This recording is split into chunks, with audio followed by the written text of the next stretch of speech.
7 O'Clock Stories by Robert Gordon Anderson. 15th Night, Jack Frost and the Man in the Moon. Once, twice, thrice, nodded Marmaduke's head. The red flames of the fire kept dancing, dancing all the time. Very bright looked the little sleigh at the foot of the bed. Very brave the tiny reindeer. But look, something moved just a little. The nigh little reindeer was stamping his foot and tossing his antlers, and the other little reindeer tossed his horns and stamped his foot too. On their backs, the sleigh bells jingled merrily like fairy bells. The red and blue sleigh moved a little, just a little. It began to slide slowly over the comforter. Marmaduke was worried. He didn't want the pretty sleigh and the reindeer to run away. He might never see them again. "Wait!" he shouted. "Whoa, you villains!" It was a strange little voice that ordered the reindeer. The red and blue sleigh stopped short. Marmaduke rubbed his eyes. The strange little voice spoke again. "Jump in," it said. And there, in the front seat of the toy sleigh, sat a funny little chap, about as big as the toy man's thumb, no bigger. He wore a pointed cap that shone like tinsel on a Christmas tree. He wore a white coat that sparkled too. "Who are you?" asked the little sick boy. "That's my sleigh. You shan't run off with it." And the funny voice under the white cap answered, "Jump in then and take a ride." "Tell me who you are first," Marmaduke insisted. "My name's Jack." "Jack what?" "Jack Frost. You ought to know that." Tinkle, tinkle went the bells. The reindeer lifted their hoofs higher and pawed at the comforter. They shook their antlers impatiently. The little driver jumped up and down in the seat, as if he were sitting on pins and needles. More worried than ever was Marmaduke. "How can I get in that sleigh?" he asked the imp of a stranger. "I'm too big." The little chap only chuckled. It was a very mischievous chuckle. Then he said, "Take a look at yourself." Marmaduke did. My, how he had shrunk! He was no bigger than a brownie, no bigger himself than the toyman's thumb. "How did that happen?" he said. "Oh, the dream fairy did that," said Jack. "He likes to play tricks on people. It's lots of fun, but shake a leg, shake a leg!" With that, he shook the reins himself, and the bells jingled again, and the reindeer grew more eager every second, snorting impatiently. Once more Marmaduke looked down at himself. No, his eyes had made no mistake. He was small enough now to sit on that little red seat with the tiny driver. So he popped out from the covers. The folds of the blanket looked as big as mountains, the lumps of the comforter as high as the hills. Over them he scrambled, and he sprawled till he reached the little red and blue sleigh. Then he jumped in. The driver could be very imprudent, but he took good care of Marmaduke just the same, for the boy had been very sick and might catch a cold.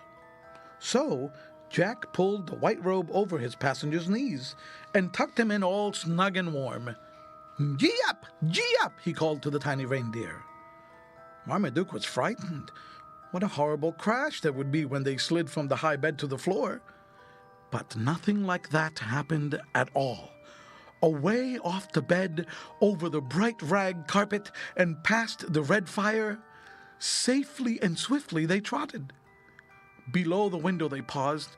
Pretty little silver ferns and trees covered the panes and sparkled in the firelight. The window was closed, but that did not matter at all. "Up with you!" yelled Jack Frost. Slowly, as if by magic, up went the window's sash. Over the sill galloped the reindeer, and after them ran the toy sleigh with Jack Frost and Marmaduke on the red seat. Over the porch, too, they went. Then something did happen. "Now look at yourself," said Jack Frost, cracking his whip. Marmaduke did not hear him at first. He was admiring the whip. It was only a long icicle, and all Jack had to do was to touch the reindeer with his point to make them run faster and faster. "Look at yourself," he repeated. Marmaduke obeyed. "Why, I'm as big as I used to be." Jack laughed and replied, "The dream fairy does love to play tricks on folks." Yes, the sleigh had grown as large as his father's sleigh, the reindeer as big as Teddy, the buckskin horse. The tossing horns were as high as the reindeers in the zoo, and Jack Frost was as big as Jehoshaphat now. "I'm sorry that Jehoshaphat and Hezekiah are not along," said Marmaduke to himself. "They're going to miss some fun." He looked ahead through the trees. Up over the hill, the snow path stretched, up to the dark blue sky and the stars.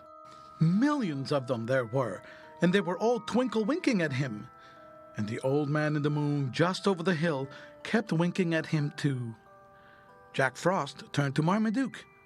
"Where would you like to go most?" Marmaduke didn't need to think. He had his answer already. "I'd like to visit the old man in the moon." "It's a bit of a drive," replied Jack. "But old Yellowhorns and Prancing Hoof are fast goers. Gee up! Gee up!" he shouted at them, touching their flanks with the icicle whip. So fast they went, they scarcely seemed to touch the snow. And on up the hill they rode towards the laughing man in the moon. Then suddenly there came a barking, a yelping, a neighing, a mooing, a clucking, a gobbling, a squealing, a squalling you never heard before. Around jerked Marmaduke's head. There, behind the sleigh, running and leaping and paddling and waddling and frisking and scampering, came a strange procession. There were Rover and Brownie and little Wienerwurst, Teddy and Methuselah, and all the horses, Primrose, Daisy, Buttercup, Black-eyed Susan, and all the cows. He could see their tongues hanging out. It was so hard to keep up with the dogs and the horses. "Moo! Moo! Slow! Slow!" called the poor cows. And behind them ambled the sheep, and the curly-tailed pigs, waddled the ducks and the geese, Miss Crosspatch, the guinea hen, and Mr. Stuck-up, the turkey, and, at the very end, all of the white Wyandottes, the fathers and the mothers, and the little yellow children, and their grandfathers and grandmothers, and all their uncles and aunts, and their cousins, first, second, and third, every last one of them. My, what a fuss and clatter they made! There was a long, long line of them, stretching down the hill and down the white road over the snow. Marmaduke laughed and explained to Jack Frost, "Why, they look just like the procession of the animals when they came out of the ark." "Yep, I remember them," replied Jack, "and old Noah, too. I used to pinch their ears and pull their tails on nights." Marmaduke looked surprised. "You? Why, that was hundreds of years ago. You can't be as old as all that." But Jack only smiled a superior smile. "Sure I am. Why, I'm as old as the world." "Old as that man in the moon?" continued Marmaduke. And the odd little fellow replied, "Just as old." Marmaduke looked up at the moon sailing far above them, and the old man sitting there on the moon mountain nodded, as much as to say that Jack was quite right. Now the sleigh reached the top of the hill, just where it touches the sky. Surely there they would stop. But no, this sleigh can run on air just as well as on snow, the odd little driver explained. Another touch of the icicle whip, a jingle of the bells, a snort from the reindeer, and they were off through the air towards the sailing moon. Marmaduke was so interested in looking up that he didn't see little Wienerwurst run ahead of all the animals. That doggie beat them all to the top of the hill. And when he came to the top, he just jumped out in the air and landed safe on the runner of the sleigh and curled up there and hid and didn't make any noise. It was very clear high up in the air, and Marmaduke looked down. The houses had shriveled all up, as small as Wienerwurst's own little house they seemed, and the trees were as small as plants in the garden. He looked down again. The earth was far below them. By the white steeple of the church they flew. In the steeple was a little window. The bell rope hung out. Jack jerked it as they went past. "Ding dong, something's wrong." So spoke the deep voice of the old bell. He was 100 years old, and such strange things had never happened in his life before. And the minister threw up his window and stuck his head out, and the minister's wife stuck her head in her nightcap out of the window too, and the sexton ran out in the snow in his shirt tail to see what was the matter. And all the other people in the farmhouses and in the townhouses threw up their windows or ran out of doors to see where the fire was.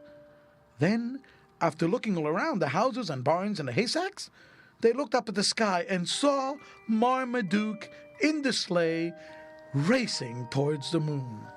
They were very funny, like little toy people, all looking up and pointing at the sky and all shouting at once. But Marmaduke didn't care. He was having the time of his life. Then a still stranger and funnier sight he saw.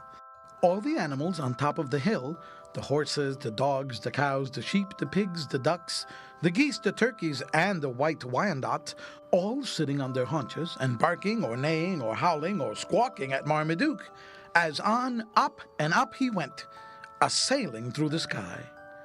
But he missed his little pet doggie. Where could he be? He was worried about that until all of a sudden he heard a little bark and looked behind, and there, on the red runner, hanging on for dear life, was little Wienerwurst. Marmaduke reached down and picked him up by the scruff of his neck and set him on his lap under the robe so that he wouldn't catch a cold. So Wienerwurst too had the time of his life, and his little pink tongue hung out in delight as they raced toward the moon. They hadn't gone more than 100 miles or so when something strange floated past them. A cloud all puffy and soft and white, like the floating islands in the puddings Mother makes. The reindeer nearly ran into it. That would have been too bad, for the sleigh would have torn it in two.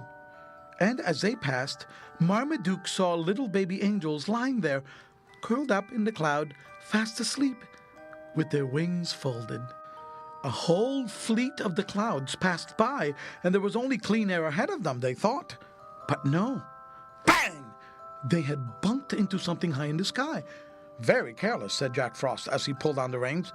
It was very bright, and Marmaduke blinked hard. Ahead of them lay another island, but this one was round and flat and shiny, like a gold shield, with a little hill in the center. And there, upon the hill, sat a jolly old man, round and fat, with a pipe in his mouth and a sack on his back.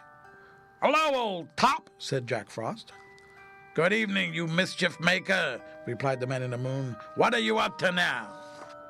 "Oh, I brought one of the little earth children to see you. This is Marmaduke Green. He's been sick, so I thought I'd give him a ride." "Oh, ho, that's it. You do someone a good turn now and then, after all."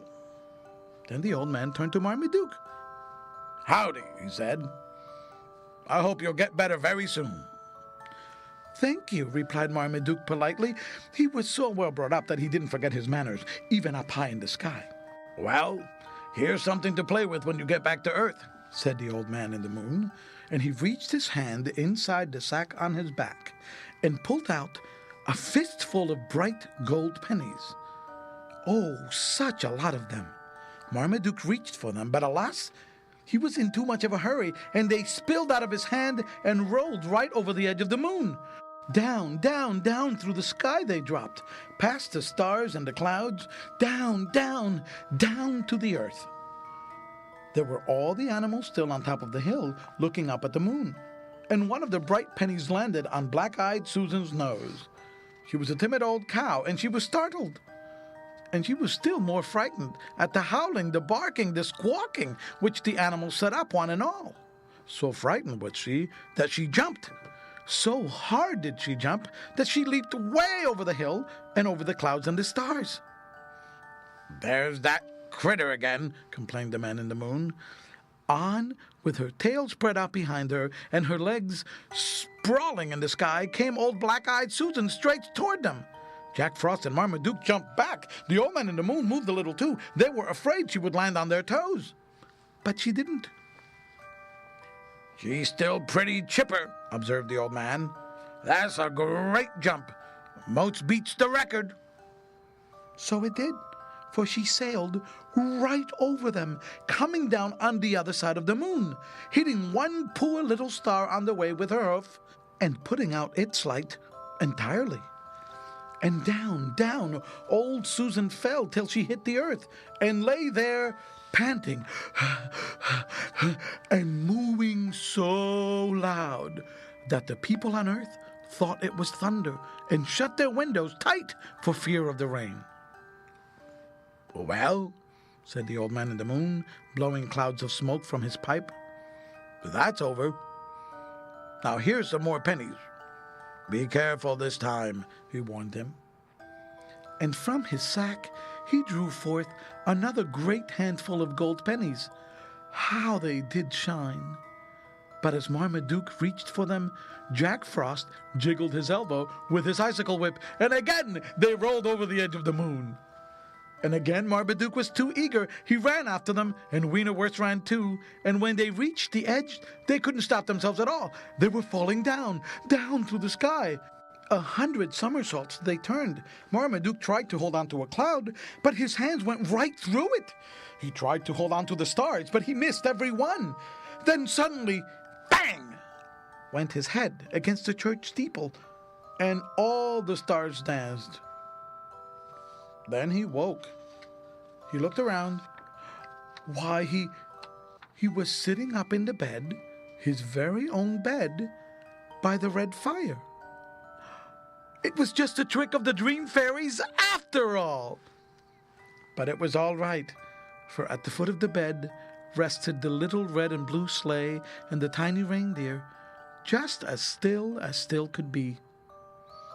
And at the side of the bed stood Father and Mother, and the toy man. They seemed very happy.